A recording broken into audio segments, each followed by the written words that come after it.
बोले गंगा मैया की जय। बोले सत्य सनातन धर्म की जय।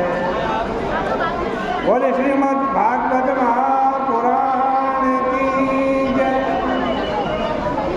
पतित पावनी कलिमल हरणी मोक्षदायिनी मंगलकारिणी माँ गंगा मैया का ये पवित्रतम तीर्थ अर्कीपैडी ब्रह्मकुंड है।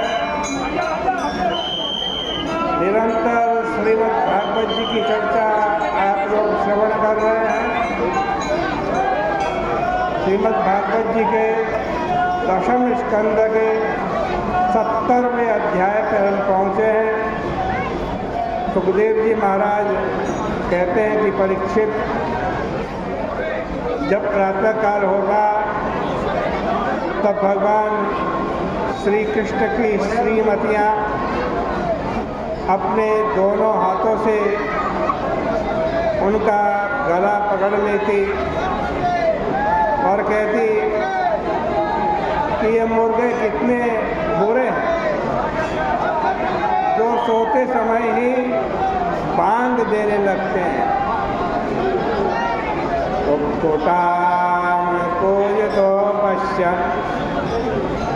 इसी तरह जब पक्षी अपने मधुर कलरव द्वारा बंदी जनों के समान भगवान को जगाने लगते तब वह रुक्मणी आदि को पसंद नहीं आता। लेकिन फिर भी भगवान श्री कृष्ण उनके मोह में न पड़कर पलंग पर पड़े नहीं रहते। ठीक समय पर ब्राह्म मुहूर्त में उठ जाते थे। ब्राह्मो उत्थाय वायोरस्पस्य माधव। देखो, मनु जी का भी यही कहना है कि आप ईश्वर चिंतन की बात तो छोड़ दीजिए। उसके लिए तो ब्राह्म मुहूर्त सर्वथा उपयोगी है ही। यदि आपको अर्थ का, धर्म का भी चिंतन करना हो तो आप ब्राह्म मुहूर्त में उठ करके कीजिए। रात्रि विश्राम के बाद ब्राह्म मुहूर्त में उठने पर बुद्धि बहुत शुद्ध रहती है और अच्छी अच्छी बातें आपके मन में स्फुरित हो जाती है। ब्राह्मे मुहूर्ते बुद्धिता धर्मार्थो चालु चिंतये आयक्रीशाशदमूला वेददत्पार्थमेव च। आपको यदि कोई रोग हो रहा है तो पहले आप डॉक्टर वैद्य के पास न जाकर ब्रह्म मुहूर्त में उठकर विचार कीजिए कि वह रोग आपको क्यों हो रहा है।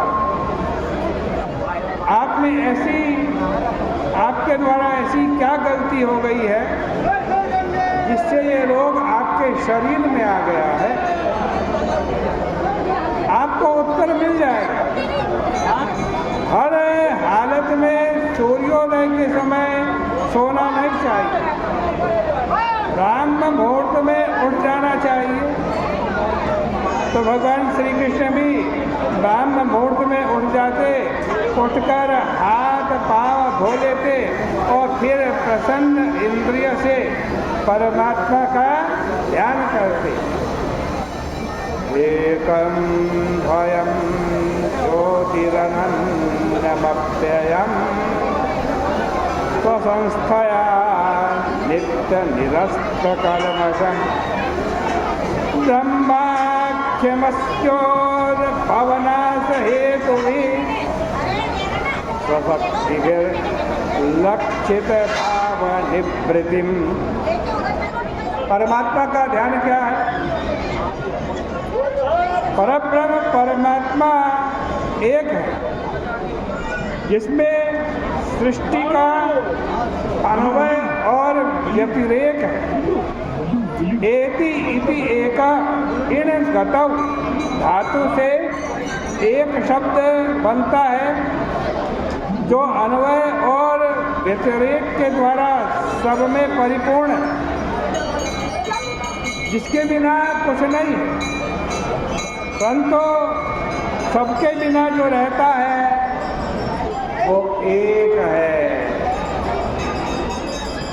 आज कहते हैं एक है और स्वयं है का अर्थ है कि दूसरे से उस परमात्मा की सिद्धि नहीं होती। वह प्रकाश स्वरूप स्वयं ज्योति है और उसमें दूसरी कोई वस्तु नहीं है, उसमें विनाश नहीं है, उसमें कोई पाप पुण्य भी नहीं है। श्रुति ने कहा है कि अन्यत्र धर्मात् अन्यत्र धर्मात् अन्यत्रास्मात् प्रसादात् अन्यत्र भूताच्च वन्याच्च यत्तत् पश्यसि तद्वत्। उसमें न तो कार्य कारण है, न ही साधन साध्य है, न धर्म अधर्म है, न पाप पुण्य है और न भूत और अभव्य है।